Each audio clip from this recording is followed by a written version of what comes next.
Assalamualaikum warahmatullahi wabarakatuh. Perkenalkan, nama saya Rizmi Wairusalima. Saya dari kelompok 7.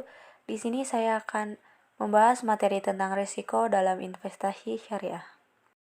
Di sini ada 5 submateri yang akan saya bahas. Yang pertama itu yaitu goror versus resiko. Yang kedua, jenis-jenis resiko investasi. Yang ketiga, risiko dalam investasi pembiayaan. Yang keempat, pola investasi syariah. Dan yang kelima, sektor investasi syariah. Yang pertama ada goror versus resiko. Goror terjadi ketika kedua belah pihak saling tidak mengetahui apa yang akan terjadi, kapan musibah akan menimpa, apakah minggu depan, tahun depan, dan sebagainya, yang merupakan produk dari suatu transaksi yang dibuat bersama. Ketidakjelasan ini kemudian disebut dengan goror yang dilarang dalam Islam. Islam melarang goror hadir dalam kegiatan perekonomian karena goror mengkonstruk ketidakadilan. Al-Quran dengan tegas menolaknya dengan mengatakan bahwa para pihak yang terlibat dalam transaksi keuangan tidak dibenarkan untuk saling menzolimi dan dizolimi. Risiko merupakan sebutan bagi kemungkinan kejadian yang ada preseden historisnya dan mengikuti suatu distribusi probabilitas. Karenanya risiko ini dapat diperkirakan setidaknya secara teoritis. Yang kedua yaitu jenis-jenis risiko investasi. Risiko investasi itu ada 8. Yang pertama yaitu risiko pasar. Risiko pasar ini terkait dengan fluktuasi harga pasar yang dapat mempengaruhi nilai investasi. Yang kedua, risiko likuiditas. Risiko likuiditas terkait dengan kemampuan untuk menjual aset investasi dengan cepat dan harga yang wajar.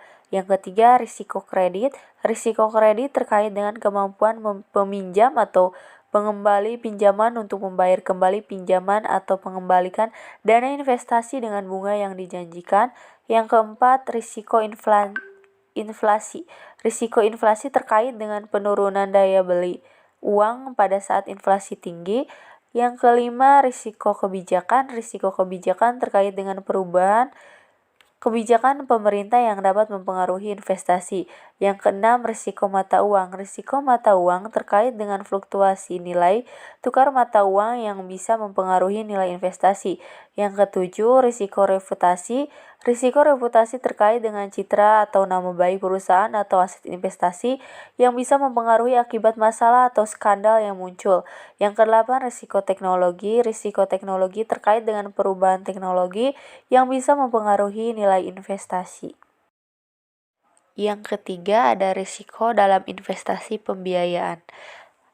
Risiko dalam investasi pembiayaan itu dibagi menjadi 5. Yang pertama itu ada risiko goror.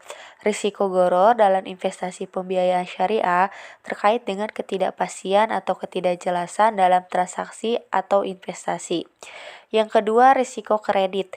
Risiko kredit dalam investasi pembiayaan syariah terkait dengan kemampuan peminjam atau pengembali pinjaman untuk membayar kembali pinjaman atau mengembalikan dana investasi dengan bunga yang dijanjikan. Yang ketiga yaitu risiko likuiditas. Risiko likuiditas dalam investasi pembiayaan syariah terkait dengan kemampuan untuk menjual aset investasi dengan cepat dan dengan harga yang wajar. Yang keempat, risiko moral hazard. Risiko moral hazard dalam investasi pembiayaan syariah terkait dengan perilaku buruk pihak yang meminjamkan uang. Yang kelima, risiko syariah. Risiko syariah dalam investasi pembiayaan syariah terkait syariah dalam pengelolaan dana investasi. Yang keempat, ada pola investasi syariah. Pola investasi syariah ini dibagi menjadi 5. Yang pertama itu mudharabah. Pola investasi yang dilakukan dengan prinsip bagi hasil antara pihak yang memberikan modal sohibul mal dan pihak yang mengelola modal mudharib. Jadi dalam hal ini sohibul mal menyediakan modal dan mudharib bertanggung jawab untuk mengelola bisnis atau investasi dengan harapan mendapatkan keuntungan yang dibagi secara proporsional. Yang kedua yaitu musyarakah. Musyarakah yaitu pola investasi yang dilakukan dengan prinsip kerjasama antara 2 atau lebih pihak dalam mengelola bisnis investasi. Jadi dalam hal ini semua pihak yang terlibat terlibat membagi keuntungan dan kerugian secara proporsional sesuai dengan kesepakatan.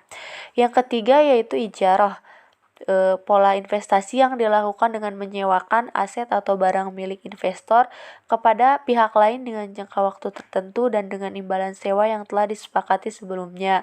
Yang keempat yaitu murabahah, pola investasi yang dilakukan dengan cara membeli aset atau barang yang diinginkan oleh investor, kemudian menjualnya kembali dengan harga yang sudah ditetapkan, yang terdiri dari harga pembelian dan keuntungan yang telah disepakati.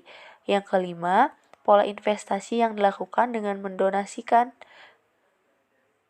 aset atau dana kepada lembaga wakaf atau yayasan sosial yang bertujuan untuk membantu masyarakat yang membutuhkan.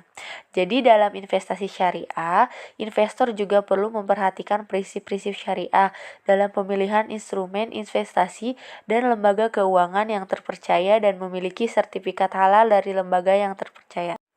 Dan yang terakhir yaitu sektor investasi syariah. Dibagi menjadi 8. Ada yang pertama, keuangan syariah, meliputi bank syariah, perusahaan asuransi syariah, dan lembaga keuangan non-bank yang mematuhi prinsip-prinsip syariah dalam pengelolaan dana dan investasi. Yang kedua, properti. Investasi pada properti seperti perumahan, apartemen, dan komersial properti yang dilakukan dengan prinsip syariah seperti musyarakah dan mudarabah.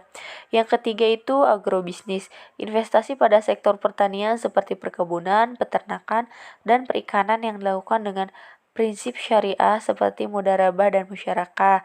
Yang keempat, energi, investasi pada sektor energi seperti energi terbarukan dan energi listrik yang dilakukan dengan prinsip syariah seperti ijarah dan musyarakah.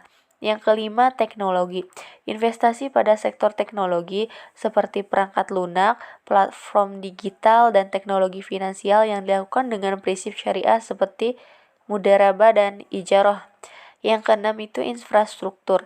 Investasi pada sektor infrastruktur seperti jalan tol, jembatan, bandara, dan pelabuhan yang dilakukan dengan prinsip syariah seperti musyarakah dan mudarabah.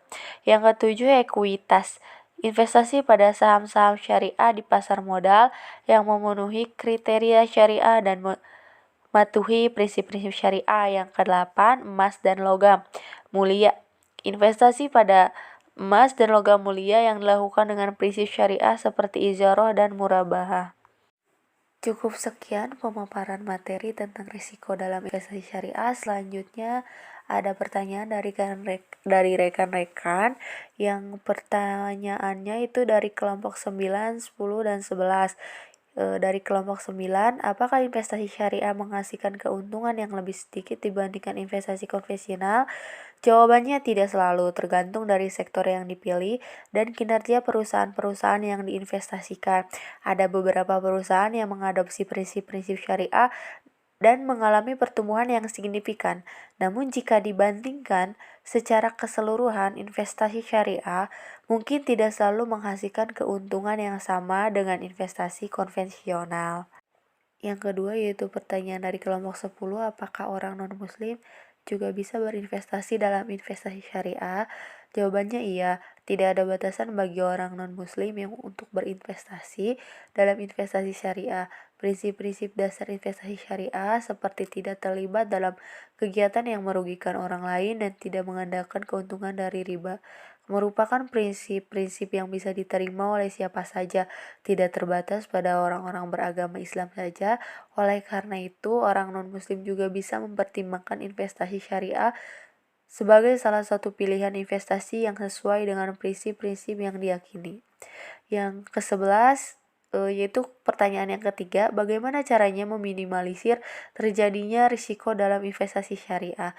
Yang pertama itu menentukan target investasi, yang kedua yaitu melakukan diversifikasi. Arti dari diversifikasi investasi adalah jika kamu tidak menaruh semua dana pada satu instrumen investasi saja, melainkan memiliki berbagai portofolio, sehingga jika salah satu instrumen investasi mengalami penurunan, ada investasi lain yang tetap memberikan keuntungan. Yang ketiga itu rutin mengawasi investasi. Dan yang keempat, mewaspadai penipuan Penipuan adalah salah satu resiko terbesar dari investasi. Jadi jangan ragu atau malas untuk mengecek apakah perusahaan yang ingin atau yang ingin kita investasikan itu memiliki legalitas dan izin resmi dari Otoritas Jasa Keuangan OJK dan Bapepti. Terima kasih. Sekian presentasi dari saya atau podcast dari saya. Jika ada kekurangan mohon maaf. Ditutup. Wassalamualaikum warahmatullahi wabarakatuh.